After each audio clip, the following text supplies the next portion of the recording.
श्री परणी स्वामी ने माधव से अपने ध्यान के अनुभवों के बारे में बात करने को कहा। माधव ने कहा, महात्मा, मैंने अपने ध्यान में एक ब्राह्मण सन्यासी को लंगोटी पहने हुए देखा।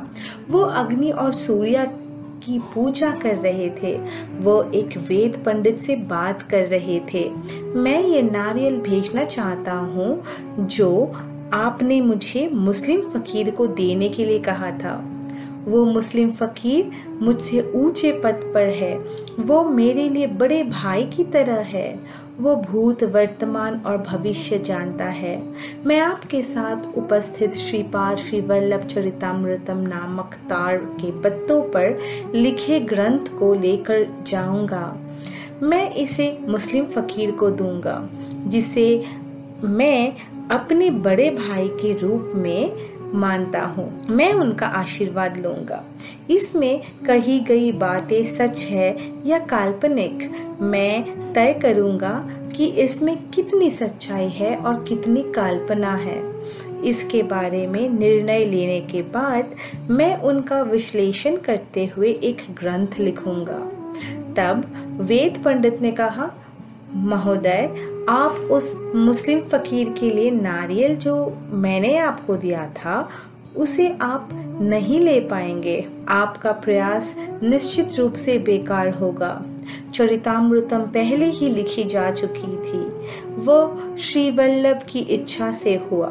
श्रीपाद श्री वल्लभ चरितामृतम नामक इस ग्रंथ को सभी देवता, ऋषियों और महान लोगों द्वारा एक पवित्र पुस्तक के रूप में उच्च सामान में रखा गया है।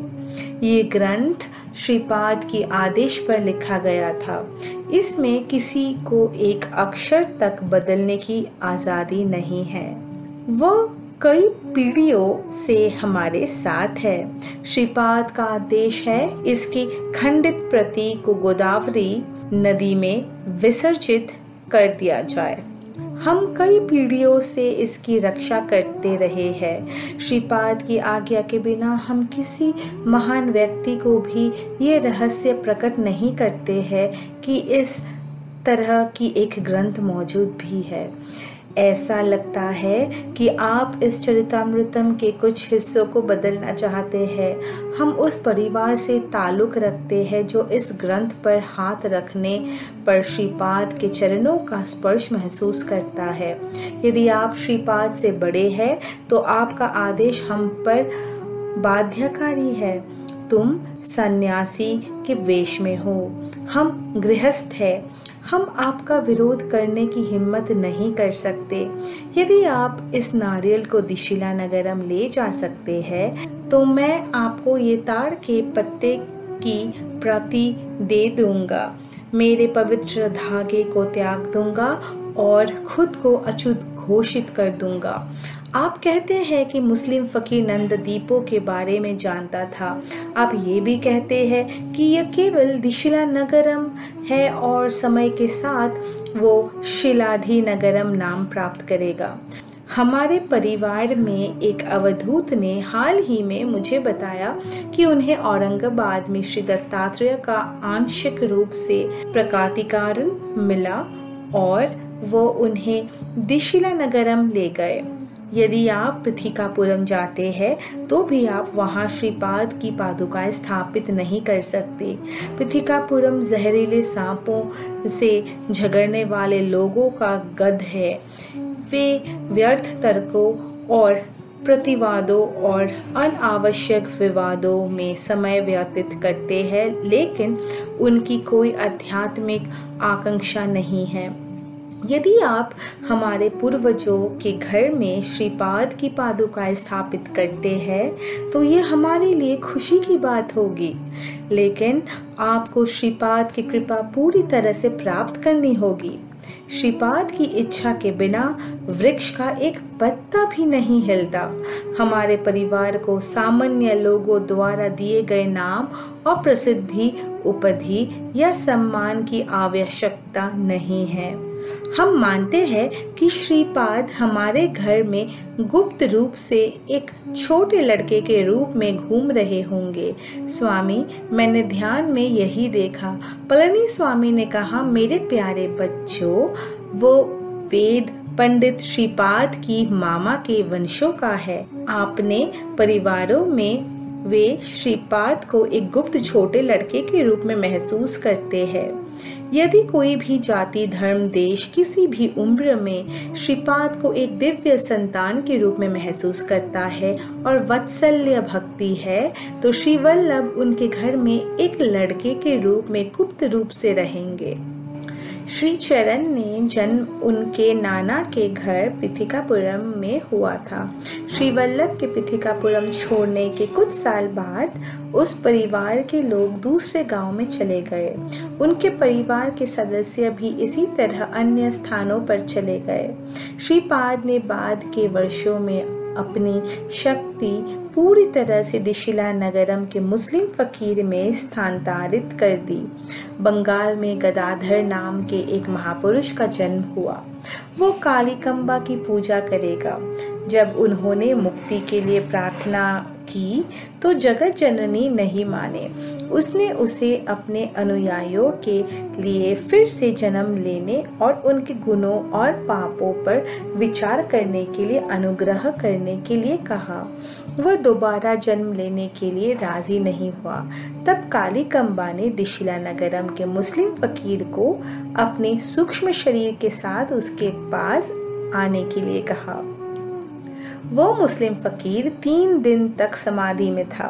उन्होंने अपने भक्तों से कहा, मैं अल्लाह के पास जाऊंगा और 3 दिनों के भीतर वापस आऊंगा। कालिकंबा कोई और नहीं बल्कि बृहत्शिला नगरम में मौजूद वासवी कन्यका परमेश्वरी है। इस मुस्लिम फकीर को गदाधर के अनुयायियों के पापों और गुणों को देखने का काम दिया गया था। जगत जननी ने उनमें अपना कुछ अंश जमा कर दिया और श्री वल्लभ ने भी उनमें अपना अंश जमा कर दिया। 3 दिन बाद जब वो मुस्लिम फकीर अपने स्थूल शरीर में वापस आया तो वो सबसे शक्तिशाली बन गया। उन्होंने उस मस्जिद की सेवा की जिसमें वे रहते थे और माँ के रूप में थे, क्योंकि वो दिव्य माता का अंश उनमें आ गया था। इसीलिए उन्होंने अपने भक्तों के प्रति मात्र स्नेह दिखाया। मेरे प्यारे, ये सब बातें जो मैं बता रहा हूँ आने वाली सदियों में होंगी। ध्यान में देखी गई वेद पंडित का एक वैश्य उनके प्रिय मित्र के रूप में था। उस वैश्य ने लंगोटी पहने हुए अवधूत से प्रार्थना की, स्वामी कृपया हमारा आतिथ्य स्वीकार करें। हम आर्य वैश्य है। जगत जननी वासवी कन्यकंबा का जन्म हमारी जाति में हुआ था। आप कृपया भोजन सामग्री ले और स्वयं पकाए। वेद पंडित ने भी यति से महान वैश्य के निमंत्रण को स्वीकार करने की प्रार्थना की, लेकिन यति, जो एक ब्राह्मण का उपचार करने का विधि था, उसने कहा कि वह भेंट की गई खाद्य सामग्री को भिक्षा के रूप में स्वीकार नहीं करेगा। इस घटना ने श्री वल्लभ और श्री वासवी माता को भी नाराज कर दिया। वे अवधूत को उसके ब्राह्मण जन्म के अभिमान को दूर करने के लिए दंडित करना चाहते थे। अवधूत पिथिकापुरम पहुंचे। पिथिकापुरम के ब्राह्मण समुदाय, जिन्होंने रीति रिवाजों और बाहरी पूजा के अभ्यास को महत्व दिया, उस अद्भुत का भव्य स्वागत किया। श्रीपाद श्री वल्लभ के नाना का घर बाहरी लोगों के हाथ में चला गया। घर के मालिक से परामर्श करने के बाद श्री पादुकाओं को उस स्थान पर स्थापित करने का निर्णय लिया गया जहां श्रीपाद का जन्म उस घर में हुआ था। शास्त्रों के अनुसार चांदी की पादुकाएं स्थापित की गई। आधी रात के दौरान एक चोर उस घर में घुस गया। मकान मालिक भी जाग रहा था। चोर उस कमरे में दाखिल हुआ जहां पादुकाएं स्थापित थी। घर के मालिक ने जोर से कहा, मुझे बिल्कुल भी विश्वास नहीं है कि श्रीपाद श्री वल्लभ एक महान अवतार थे। मुझे इस अवधूत में कोई विश्वास नहीं है। आप इन चांदी के पादुकाओं को ले जा सकते और उन्हें बेचने पर आपको मिलने वाली राशि का आधा हिस्सा दे सकते हैं। चोर ने कहा, ठीक है। अगले दिन पादुकाएं नहीं देखी गई। अवधूत को दुख हुआ। दूसरी बार चांदी की पादुकाएं स्थापित की गई। भव्य तरीके से पूजा अर्चना की गई। आधी रात के दौरान अवधूत उसे पादुका के पास वाले कमरे में थे। वो दत्त पर पवित्र श्लोकों का जाप कर रहे थे और वो देखते देखते पादुकाएं हवा में उड़ गए। अवधूत के सर पर जोर से प्रहार किया और गायब हो गए। श्री चरण की आवाज सुनाई दी, मैं अपने शरीर को गायब कर सकता हूँ, तो क्या मैं इन पादुकाओं को गायब नहीं कर सकता? अगर नारियल दिशिला नगरम पहुंच गया होता तो मेरे मामा को अपनी कठोर शपथ पूरी करनी पड़ती। यह मुझे मंजूर नहीं है। तुमने जो नारियल भेजा था वो रास्ते में ही खा लिया गया। तो ऐसा कोई तरीका नहीं है जिससे आपको श्रीपाद श्री वल्लभ चरितमृतम ग्रंथ दिया जा सके। आपको क्या लगता है मैं कौन हूँ? मुझे परवाह नहीं है कि आप योगी है या भोगी। मैं एक मदिगा हूँ। मेरे पेशा चमड़ी को निकालना और उसमें से चप्पल बनाना है। अगर मैं तुम्हारी खाल उतार कर चप्पलें भी बना लूं तो कोई गुनाह नहीं है, वो ऊंचे आवाज में कहे। अवधूत कांप उठा। दूसरे दिन जोरदार हंगामा हुआ। जिन लोगों ने उनका बहुत सम्मान किया, उन्होंने उन्हें एक धोखेबाज सन्यासी के रूप में दोषी ठहराया, जिन्होंने पैसे के लिए चांदी की पादुका चुरा ली थी। उन्होंने उनसे ये समझाने की मांग की कि जब वे स्वयं पूजा कक्ष में थे तो चांदी की पादुका कैसे गायब हो गए। अपमान के बाहरीपन के साथ यति ने पृथिकापुरम छोड़ दिया। पलनी स्वामी ने हमें बताया कि भविष्य में ऐसे होने वाला था। उन्होंने कहा, मेरे प्यारे, श्रीपाद के इतिहास में कई अविश्वसनीय लीलाएं हैं। यदि कोई उसके इतिहास पर संदेह करता है या उसकी आलोचना करता है तो वो ब्रह्म राक्षस बन जाएगा।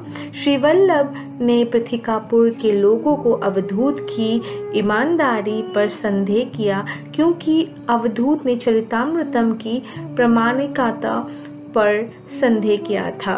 यह उनकी लीला थी। माधव ने पूछा, स्वामी, क्या मैं अपने सूक्ष्म शरीर के साथ पृथिकापुरम की यात्रा की घटना और वहां हुई घटनाओं के बारे में बताऊं? श्री पलनी स्वामी सहमत हुए।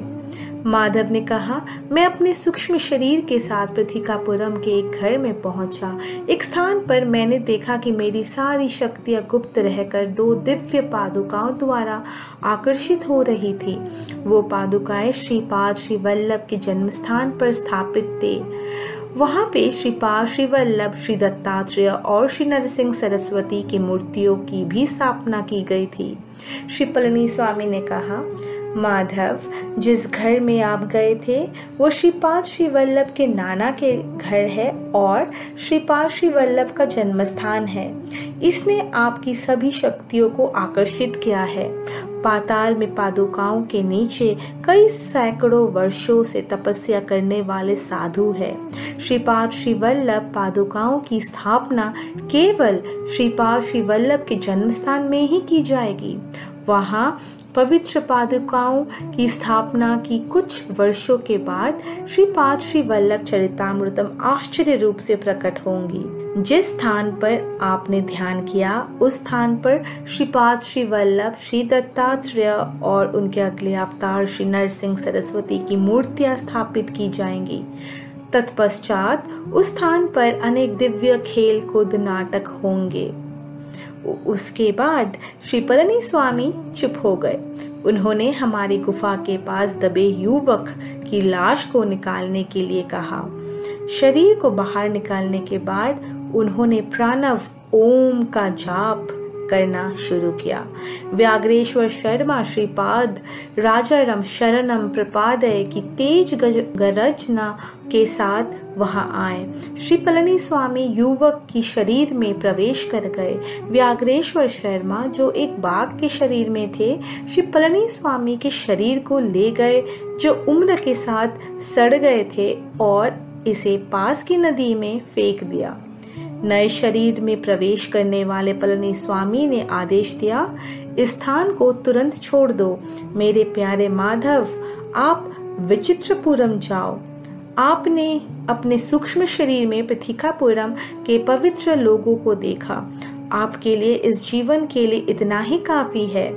मेरे प्रिय शंकर, महान स्थान तिरुपति जाओ।